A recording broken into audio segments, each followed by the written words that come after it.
Shri Rahul Gandhi ji.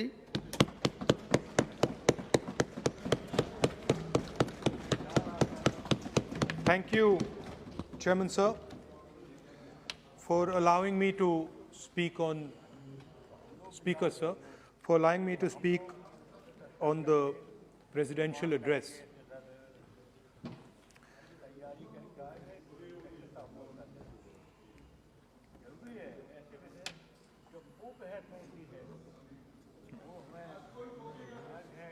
Thank you for allowing me to speak. I felt that the presidential address should have been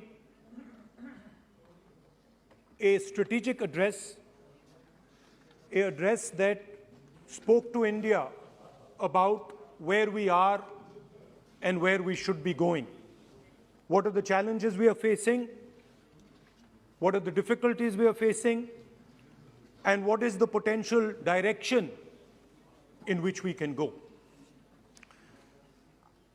Unfortunately, the presidential address was a long list of things that the government claims to have done, but didn't really contain the deeper strategic issues that we would have liked to see. Also, the presidential address didn't touch a couple of central challenges facing our country. And that's what I would like to discuss today. To me, it seemed that the presidential address was a list of bureaucratic ideas instead of a strategic vision. It looked to me as if it had been constructed not by a vision of leadership, but by a group of bureaucrats who had simply to put something down on paper. So what did the presidential address miss? What did the presidential address not speak about? What did the presidential address hide from the people of India? I think there are three fundamental things that were not spoken about in the presidential address. The first, and what I consider to be the most important, is the idea that there are now two Indias. There is now no longer one India. There are two Indias. One India is for the extremely rich people, for those who have immense wealth, for those who have immense power, for those who do not need a job, for those who do not need water connections, electricity connections, but for those who control the heartbeat of the country. And then another India. Another India. आपके जब नेता बोलेंगे ना, फिर हम भी खड़े होंगे उस समय। एक बात कर दीजिए। ये प्रेसिडेंशियल एड्रेस की एक गरिमा होते हैं। जब आपके प्रवक्ता बोले थे, कोई भी नहीं खड़ा हुआ यहाँ तक। इस गरिमा को मद्देनजर ये चर्चा करना चाहिए। नेता सत्ता पक्ष का भी है, नेता विपक्ष का भी है। हमारे नेता भी बोल रहे हैं, समय हमें दिया गया, इस सूची में हम बोल रहे हैं। अगर आप ये चाहें कि हमारे नेता को बोलने में बाधा डाले जाए, तो मौका हमारे भी आएंगे। आपको नेता जब यहाँ बोलने उठेंगे, हम भी इस तरह की बाधा डालेंगे। ये आपको समझा रहे हैं, चेतावनी दे रहे हैं। ऐसा नहीं, हम लोग डरे हुए नहीं है, हम अपना बात रखना चाहते हैं, अधिकार है हमारा। प्लीज नो प्लीज बैठिए, बोलने सभी अध्यक्ष महोदय। And for my friends in the government, I want to make it clear that the spirit of what I'm saying is not one of criticism. The spirit with which I speak is one of discomfort with the state of our country. And the spirit with which I speak is one where I am worried about what is happening to the country. So you must not take it as a criticism. Take it as a citizen of the country who is concerned about what is going on. धन्यवाद। तो दो हिंदुस्तान बन रहे हैं, एक अमीरों का हिंदुस्तान और दूसरा गरीबों का हिंदुस्तान। और इन दो हिंदुस्तानों के बीच में खाई बढ़ती जा रही है। आपने अभी देखा होगा, अभी दो स्पीकर्स ने बात की, मगर आपने ये नहीं कहा कि रोजगार ढूंढने के लिए उत्तर प्रदेश में, बिहार में रेलवे की नौकरी के लिए वहां पे युवाओं ने क्या किया और क्या हुआ, इसके बारे में आपने नहीं बोला। गरीब हिंदुस्तान के पास आज रोजगार नहीं है। प्रेसिडेंशियल एड्रेस में बेरोजगारी के बारे में एक शब्द नहीं था, और पूरे हिंदुस्तान में आज हिंदुस्तान का युवा रोजगार ढूंढ रहा है। हर स्टेट में, उत्तर प्रदेश, बिहार, सब जगह हिंदुस्तान का युवा एक ही चीज मांग रहा है, रोजगार हमें दे दो, और आपकी सरकार नहीं दे पा रही। आपको मैं आंकड़ा देना चाहता हूं। इस पिछले साल 3 करोड़ युवा रोजगार खोए हैं। आप बात करते हो रोजगार देने की, 2021 में 3 करोड़ युवा रोजगार खोए हैं। 50 साल से सबसे ज्यादा बेरोजगारी आज हिंदुस्तान में है। आपने मेक इन इंडिया की बात की, स्टार्टअप इंडिया की बात की, मगर जो रोजगार हमें, हमारे युवाओं को मिलना चाहिए वो नहीं मिला, और जो था वो गायब हो गया। और ये सच्चाई है, और इस सच्चाई को आप भी पहचानते हो, क्योंकि आपने भी अपने भाषणों में रोजगार के बारे में कुछ नहीं कहा। कितना रोजगार पैदा किया गया है, किस प्रकार किया गया है, उसके बारे में आपने नहीं बोला, और आप बोल भी नहीं पाएंगे, क्योंकि अगर आप बोलेंगे तो हिंदुस्तान का युवा आपकी ओर देख के कहेगा कि ये मजाक कर रहे हैं। तो ये स्थिति पैदा कैसे हुई? ये दो हिंदुस्तान पैदा कैसे हुए?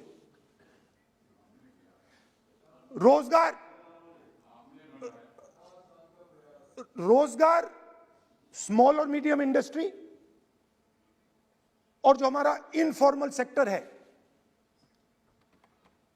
उधर बनता है। लाखों करोड़ रुपया आपने उनसे छीनकर हिंदुस्तान के सबसे बड़े अरबपतियों को दिलवा दिया। आपने पिछले 7 साल में अनऑर्गेनाइज सेक्टर और स्मॉल और मीडियम इंडस्ट्री पर एक के बाद एक आक्रमण किया है। 7 की कर रहा हूं मैं, 60 की भी करूंगा मैं अपने भाषण में अंत में 60 साल की बात करूंगा आपको खुश करने के लिए। आप ठहर जाइए। मगर असंगठित जो सेक्टर है उस पर आपने आक्रमण किया। कैसे किया? नोटबंदी, गलत जीएसटी और कोरोना के समय जो सपोर्ट उनको देना था आपने नहीं दिया। नतीजा क्या हुआ? नतीजा यह हुआ कि आज 84% हिंदुस्तान के लोगों की आमदनी घटी है, और वो तेजी से गरीबी की ओर बढ़ रहे हैं। यूपीए की सरकार ने, आपने पूछा 60 साल की बात आपने कही, यूपीए की सरकार ने 23 करोड़ लोगों को गरीबी से निकाला था 10 साल में। हमारा आंकड़ा नहीं है, हमारा आंकड़ा नहीं है, हमारा आंकड़ा नहीं है। सब जानते हैं। आप हंसिए, हमारा आंकड़ा नहीं है, यह सच्चा आंकड़ा है। 27 करोड़ लोगों को हमने गरीबी से निकाला था और 23 करोड़ लोगों को आपने गरीबी में वापस डाल दिया। Same same same.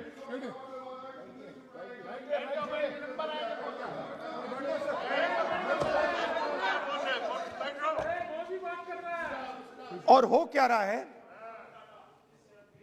Formal sector में मोनोपोलीज बन रही हैं। किसी भी आप सेक्टर में देखिए, और सबसे दो मोनोपोलिस्ट के बारे में थोड़ा सा बोलूंगा। उसको वो कोरोना के समय अलग अलग वेरिएंट्स आते हैं ना, डेल्टा, ओमिक्रॉन, वो AA वेरिएंट है। और वो पूरा का पूरा हिंदुस्तान की जो अर्थव्यवस्था है उसके अंदर फैल रहा है। आपने बात उठाई तो मैं उसके बारे में पहले बोल देता हूं। एक व्यक्ति को, नाम नहीं लूंगा, एक व्यक्ति को हिंदुस्तान के सब ports,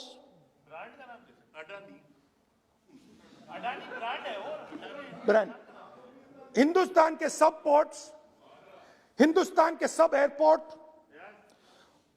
power, transmission, mining, green energy, gas distribution, edible oil, जो भी हिंदुस्तान में होता है उधर अदानी जी दिखाई देते हैं।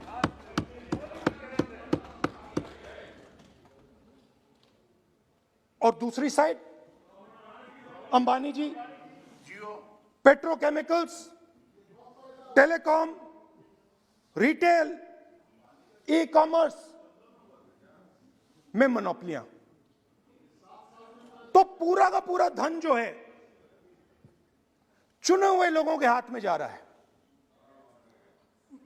और आपने जो असंगठित सेक्टर को खत्म किया, देखिए अगर आप इनफॉर्मल सेक्टर को खत्म कर देते और मैन्युफैक्चरिंग जॉब्स आप क्रिएट कर देते तो फिर इतनी प्रॉब्लम नहीं आती, फिर दो हिंदुस्तान नहीं बनते। मगर आपने क्या किया, आपने असंगठित सेक्टर को खत्म कर दिया। नोटबंदी, जीएसटी, कोरोना, सारे के सारे जो स्मॉल और मीडियम बिजनेसेस हैं उनको आपने बंद कर दिया। बोलने दीजिए, बोलने दीजिए। सारे के सारे जो स्मॉल एंड मीडियम इंडस्ट्री है आपने उसको खत्म कर दिया, नष्ट कर दिया।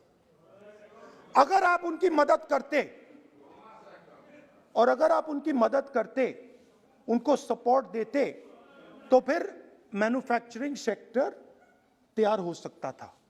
मगर जो लोग आपका मैन्युफैक्चरिंग सेक्टर बना सकते थे उनको आपने खत्म कर दिया। तो आज हिंदुस्तान में आप made in India, made in India, made in India की बात करते रहते हो। मेड इन इंडिया हो ही नहीं सकता। आज बात खत्म हो गई है, क्योंकि मेड इन इंडिया वाले हैं कौन? मेड इन इंडिया वाले स्मॉल मीडियम वाले हैं, उनको आपने खत्म कर दिया। मेड इन इंडिया वाले कौन हैं? असंगठित लोग हैं, उनको आपने खत्म कर दिया, हटा दिया, परे कर दिया। मेड इन इंडिया नहीं होने वाला है। अरे भाई, मेड इन इंडिया करने के लिए, मेड इन इंडिया करने के लिए स्मॉल और मीडियम इंडस्ट्री को ही बड़ा करना पड़ेगा। बिना स्मॉल और मीडियम इंडस्ट्री को सपोर्ट दिए मेड इन इंडिया हो ही नहीं सकता है। और अगर आप पूछते हैं तो मैं आपको बताता हूं, मैन्युफैक्चरिंग जॉब्स की अगर हम बात करें तो मेरे पास आंकड़ा है यहां पे, पिछले 5 साल में मैन्युफैक्चरिंग जॉब्स 46% कम हुए हैं. 46% drop in manufacturing jobs in India. Why? Because you have destroyed the unorganized sector. Why? Because you have destroyed MSMEs. That is why you are focusing completely on 5 or 10 people. I don't have a problem with that. I don't have a problem with big industry. Focus on them. But please realize that they cannot produce jobs for you. Small and medium industry is the only people who can produce jobs for you. That is the reality. और हो क्या रहा है, 2 हिंदुस्तान बन रहे हैं, आप यहां पे भाषण देते रहते हो. नया Hindustan, new India, make in India, और कौन से नारे हैं? Startup India. आप ये बोलते रहते हो और देश में बेरोजगारी फैलती जा रही है. और आप ये मत सोचिए कि ये जो गरीब हिंदुस्तान है जिसको आप बना रहे हैं, ये मत सोचिए कि ये चुप बैठा रहेगा. ये मत सोचिए कि ये चुप बैठा रहेगा. ये चुप नहीं बैठा रहेगा. इस हिंदुस्तान को सब कुछ दिख रहा है. इस हिंदुस्तान को दिख रहा है कि आज, सुनिए, इन लोगों को दिख रहा है कि आज, ये आंकड़ा आप सुनिए, ये आपकी सरकार की देन है, ये आंकड़ा अच्छी तरह सुनिए. इस गरीब हिंदुस्तान को दिख रहा है कि आज हिंदुस्तान के 100 सबसे अमीर लोगों के पास हिंदुस्तान के 55 करोड़ लोगों से ज्यादा जायदाद है. बात समझिए. 10 लोगों के पास 40% हिंदुस्तान से ज्यादा धन है. 10 लोगों के पास. यह कैसे हुआ? यह आपने किया. यह नरेंद्र मोदी जी ने किया. और तो मैं आपको एक सुझाव देता हूं, प्रधानमंत्री जी को आपको सुझाव देता हूं. ये जो 2 आप हिंदुस्तान आप बना रहे हैं, इन 2 हिंदुस्तानों को जोड़ने का काम जल्दी से शुरू कीजिए. स्मॉल एंड मीडियम इंडस्ट्रीज की मदद करना शुरू कीजिए. जो हमारे बेरोजगार युवाएं हैं उनकी मदद कीजिए. और ये जो आप पूरा का पूरा धन इन्हीं 5-10 लोगों को दे रहे हो, क्योंकि ये आपकी मार्केटिंग करते हैं, आपको टीवी, व्हाट्सएप, फेसबुक पे लगाते हैं, ये काम आप बंद कीजिए. नहीं तो देश का नुकसान होगा. आपका नहीं, देश का नुकसान होगा. तो पहला मेरा सुझाव यह है. नंबर 2 और नंबर 3 भी है, अभी आएगा वो. और वो जो आपने 60 साल की बात कही थी, वो नंबर 3 में आएगा. Now, I'd like to speak. There are. आप तो now there are 2 competing visions of this country, which is frankly the main difference between us and them. If you read the Constitution of India, you will find, and many of my colleagues who have not read it should look at it, you will find that India is described as a union of states. India is not described as a nation, it is described as a union of states. What does that mean? That means my brother from Tamil Nadu has to have the same right as my brother from Maharashtra, as my sister from Maharashtra, as my brother from Uttar Pradesh, as my brother from Bihar, as my sister from Manipur, Nagaland, Mizoram. That's what it means. What it means, Jammu Kashmir, of course, Jammu Kashmir, Nagaland, of course, Andaman Nicobar, of course. That is Lakshadweep. Now, what is the difference? You have to understand this. This is a serious matter. I would like to have your view on it. And I would like this Parliament House to start serious discussions instead of the type of discussions that we're having. That is why it is serious. It is serious, and I would like a serious response. Right? What I heard, frankly, what I heard in the first address today was not serious. What I heard Mr. Dwivedi say was not serious. It did not behoove this House. It was not at the standard that this House should be used to. It is not at the standard that India should watch. Now, let me come back to the discussion. Let me come back to the discussion, Speaker Sir. There are two visions.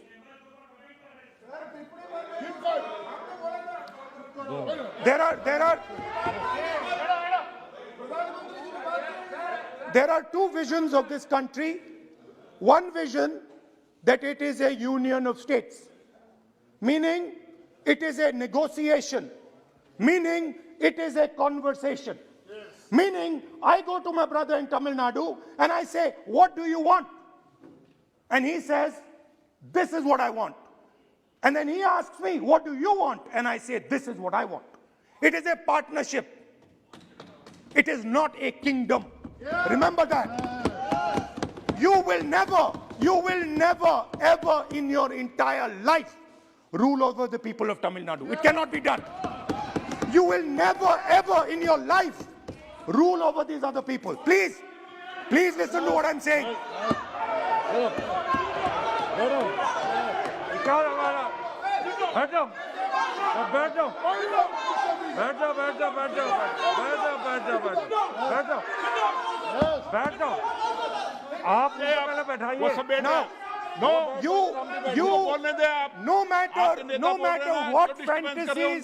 No matter what fantasies you might have, you will never ever rule over the people of the states of India.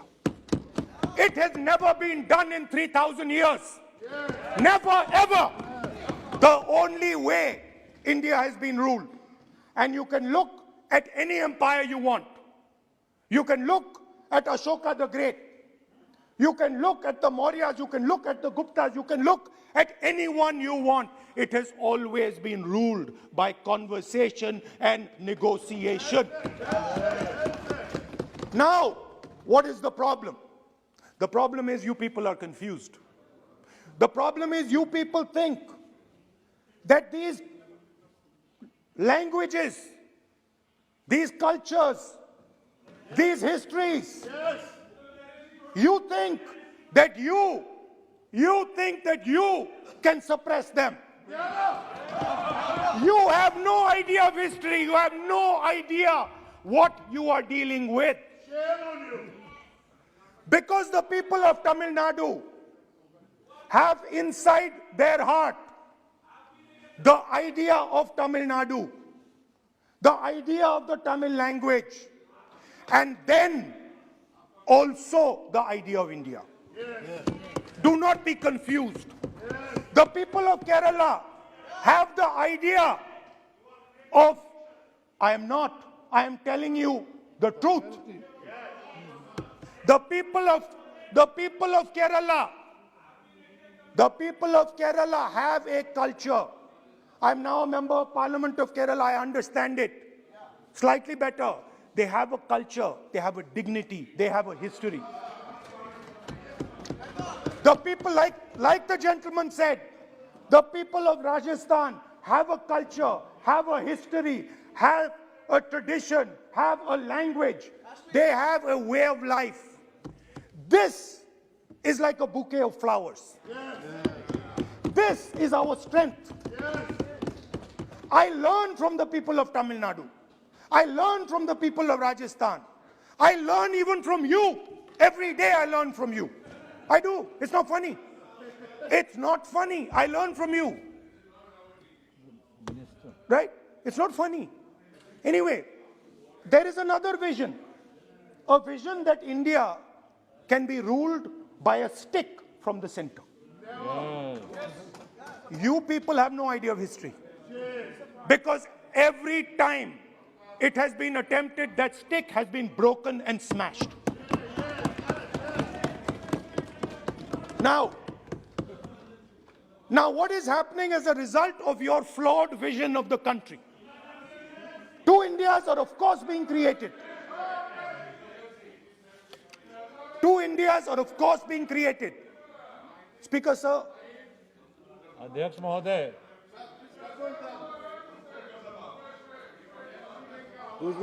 आप इधर आ सकते हो। So what is happening? Disturb हो रहे हैं sir. What is happening as a result of this flawed vision? Two Indias, two India, उस पे भी बोलता हूं, उस पे भी बोल देता हूं, मैं उस पे भी बोल देता हूं, मैं इमरजेंसी पे भी बोल देता हूं, कोई प्रॉब्लम नहीं है, मैं बोलने से नहीं डरता हूं, आप उनका मैं डरता नहीं, मैं बोलने से। आप Anyway, so there are two visions. One is a union of states, union of languages, union of cultures, a bouquet of beautiful flowers that can challenge any power in the world. No power in the world has ever been able to challenge this bouquet of flowers. Now, there is another vision, a centralizing vision, the vision of a king. The idea of a king, which the Congress removed in 1947. We smashed that idea of a king. Now that idea of a king has come back. That there is a king, a Shahin Shah, a ruler of rulers, a master of masters. Now what is happening? Now, Speaker sir, what is happening? आप बीच में मत बोलिए। Now, Speaker. No, सबको Now, Speaker sir, what is happening as a कोई result of disturbance this नहीं हो रहा। flawed vision? What is सामान्य happening हल्का फुल्का चलता है। is that the instruments of the conversation between our states, the instruments of the conversation between our peoples, what we call the institutions of our country, are being attacked and captured by one idea. So, for example, today, the idea of Tamil Nadu is excluded from Indian institutions. They can keep coming to you again and again and again and again and saying, need, and you will say, no, get out of here. Right? They do not have a voice in your framework. The farmers of Punjab can stand up and say, we do not agree with these three laws. They do not have a voice in your framework. Only the king has the voice. The farmers can sit for 1 year. They can sit for 1 year outside in Corona. They can die, doesn't matter. The king does not agree. You do not listen to anybody. And even all of you, my dear brothers and sisters in the BJP, I saw my Dalit colleague speak today, Paswanji. I saw him. He knows the history of the Dalits. He knows who has oppressed the Dalits for 3,000 years. And he is speaking with a hesitancy.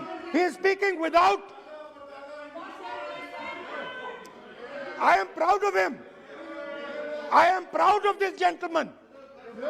He has spoken to me what is in his heart. I am proud of this man. But he is in the wrong party. Don't worry, घबराइए मत.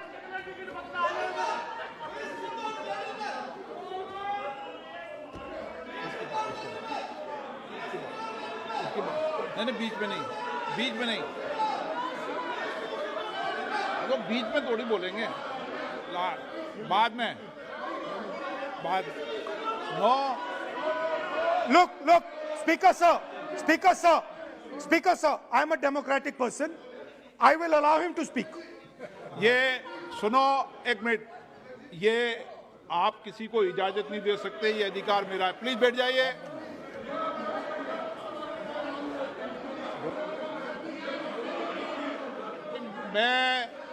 आप वो इजाजत दे सकते हैं क्या आसन को? वो इजाजत देने का अधिकार नहीं है. ये ये अधिकार आसन का है, किसको इजाजत देनी है, किसको नहीं इजाजत देनी। माननीय राहुल जी प्लीज बैठ जाइए, मैं दूंगा आपको मौका, मैं आपको मौका दूंगा। So, Speaker sir. So, Speaker sir. माननीय सदस्य प्लीज बैठिए, मैं आपको मौका दूंगा। बोलते रहे आप। क्या करिए? Speaker sir. So this confused ideology, this confused understanding of the nation of India is playing havoc with this country. And I'll give you examples. The judiciary, the election commission, Pegasus.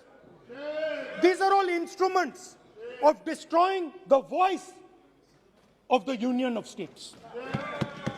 When you apply Pegasus on an Indian politician, when the Prime Minister personally goes to Israel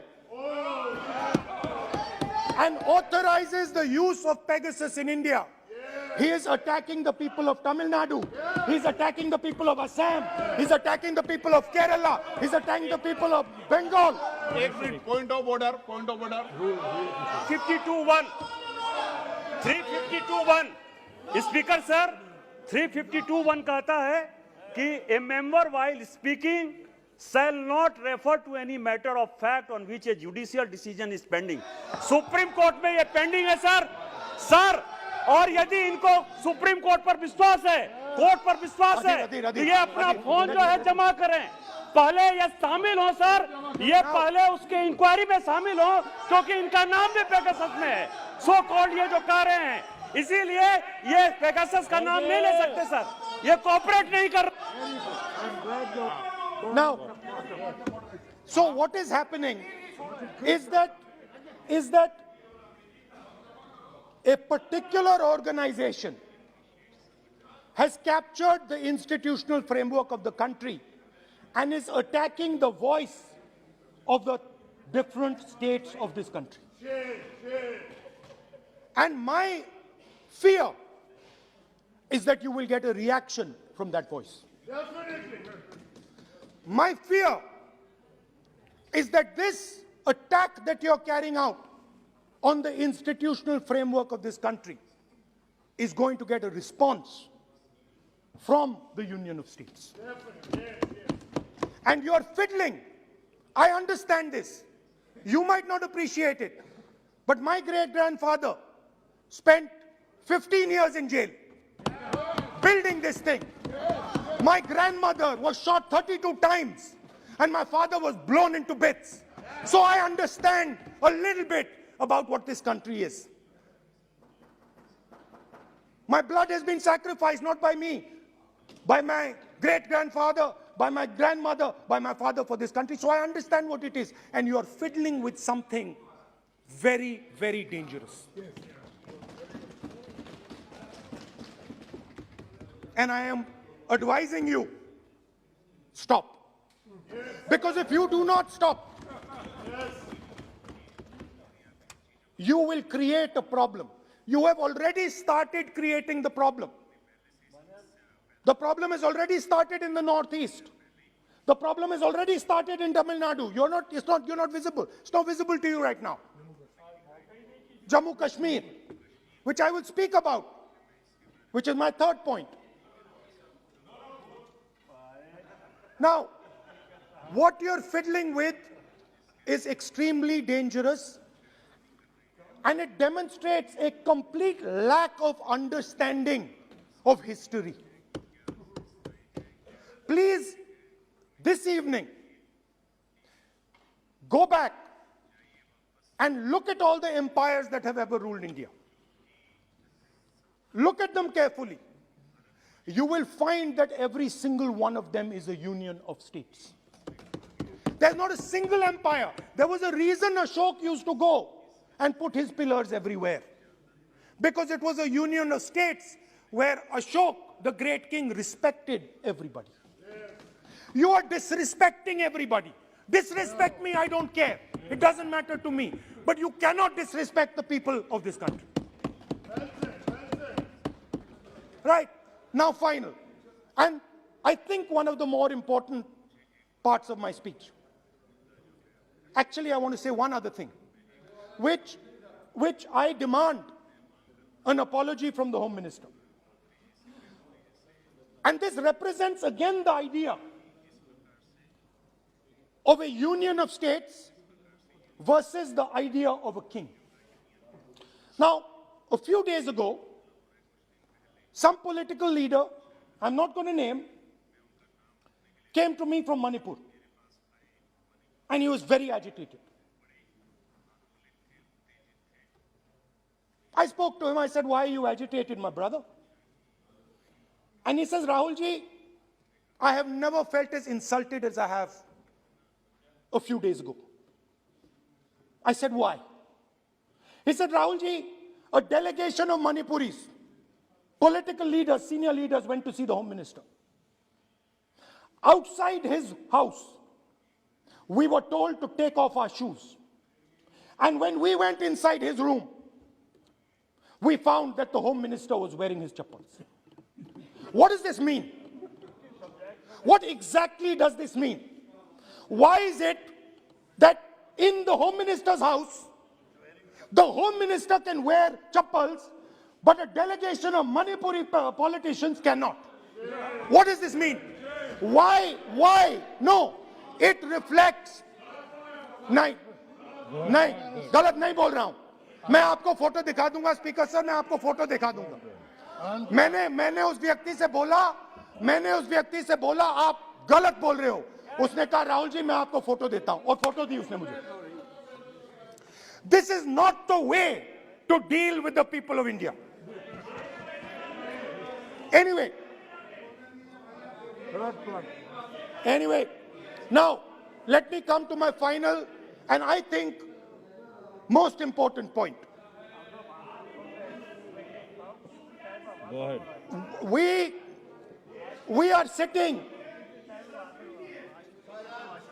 संस्कृति ये होती है कि वो भी जूते उतारे और आप भी. संस्कृति ये नहीं होती कि वो जूते उतारे आप नहीं.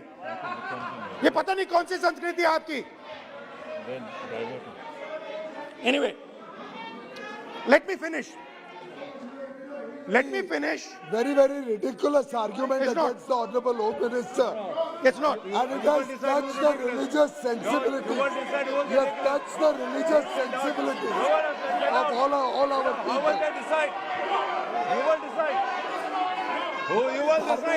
हमारी धार्मिक परंपराओं पर ऐसी टिप्पणियां कर सकते हैं क्या? Mr. Goyal, sit down. Mr. Goyal, sit down. Speaker sir, ये भारत के धर्म के ऊपर अटैक कर रहे हैं, भारत की धार्मिक परंपराओं पे अटैक कर रहे हैं, और ये हम सबकी धार्मिक परंपराओं के ऊपर आघात है. चेक कर लूंगा. हमारे घर में भी यही है परिस्थिति. Speaker sir, आप सबको खड़े हो जाते हो भाई. it reflects a mentality. It reflects a sense that I am bigger than you. You are nobody, I am everybody. That is why I will wear my shoes and you will not. Anyway, going back to the main point. Now, and the final most important point. My understanding is that the RSS and the BJP is playing with the foundations of our country. And they are weakening the foundations of our country. They are weakening the links between our people. They are weakening the links between our languages. Now, they have further weakened the country. They have further weakened the country by ensuring that not a single Indian youngster can get a job. So today, unlike a decade ago, 15 years ago, India is weak. Ask yourselves, why you were not able to get a guest on Republic Day. Ask yourself that question. Don't look surprised. Ask yourself that question. What is happening is that India today is completely isolated. We are completely isolated and surrounded. We are surrounded in Sri Lanka, Nepal, Burma, Pakistan, Afghanistan, China, everywhere we are surrounded. And our opponents understand our position. Please let me speak, because I'm saying something very serious, right? I'm saying something very serious. Let me say it. We have been weakened. The conversation between our people is not taking place. Our institutions are under attack, and we are completely surrounded. The Chinese have a very clear vision of what they want to do. They are very, very clear about what they want to do. And one second, please. The single biggest, you can ask anybody who understands, the single biggest strategic goal of India's foreign policy has been to keep Pakistan and China separate. This is fundamental for India. And what you have done is you have brought them together. Today, do not be under any illusion.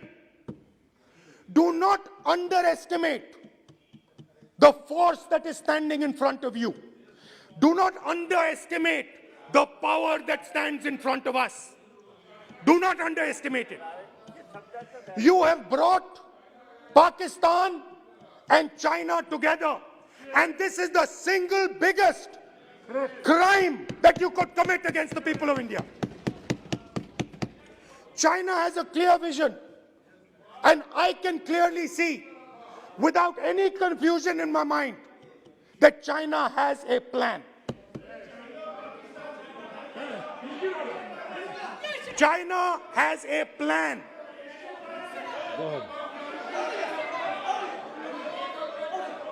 I can see without any doubt that the Chinese, please, we are all nationalists, so let us discuss properly.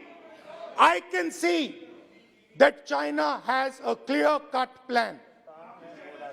The foundations of their plan have been put in place in Doklam and in Ladakh. Do not underestimate what we are facing. This is a very, very serious threat to the Indian nation. This is a very, very serious threat to the Indian nation. We have made huge strategic mistakes in Jammu and Kashmir. We have made huge strategic mistakes in our foreign policy. And if we do not correct those mistakes, what are the mistakes? I have just told you. You have brought China and Pakistan together. You have brought China and Pakistan together. You have taken the concept of two different fronts and converted it into one unified front. And by the way, in case you haven't realized it, in case you haven't understood what's going on, it is very clear that the Chinese and the Pakistanis are planning. Look at the weapons that they are buying. Look at their activity. Look at the way they are talking. Look at who they are speaking to. I am clearly stating in the House of Parliament that we have made a massive blunder, and we need to make sure, absolutely sure, that we can defend ourselves against the Chinese. Please remember what I'm saying, because the Chinese will act. Remember what I'm saying, and remember that you will be responsible for anything that happens. That is why it is important that as a nation, we start this conversation. It is important as a nation that you listen to what we say, because we have experience, we have understanding. You might not think so, but we have people on this side who understand these things, have great understanding. Use us. Use us. I can see that some of you are understanding what I'm saying. I'm happy. I'm happy. I can see. So these are the 3 points I wanted to make today. The nation is now at risk. The nation is at risk. The nation is at risk from outside. From inside. The nation is at risk from inside. And that is a very dangerous place for a nation to be. And I don't like it. I am very uncomfortable with my nation, with my beloved country standing where it is standing. Completely isolated on the outside, fighting on the inside, institutions captured, states not able to speak to each other. This worries me. It frightens me for my country. And so that is why I thought it was important that I speak today. I know that many of you will just rubbish what I'm saying. I understand it. That's what you've been told to do. And I'm happy to let you do it. But remember what I said. You are putting this nation, this wonderful nation and its people at huge risk. Stop. Thank you. Excellent.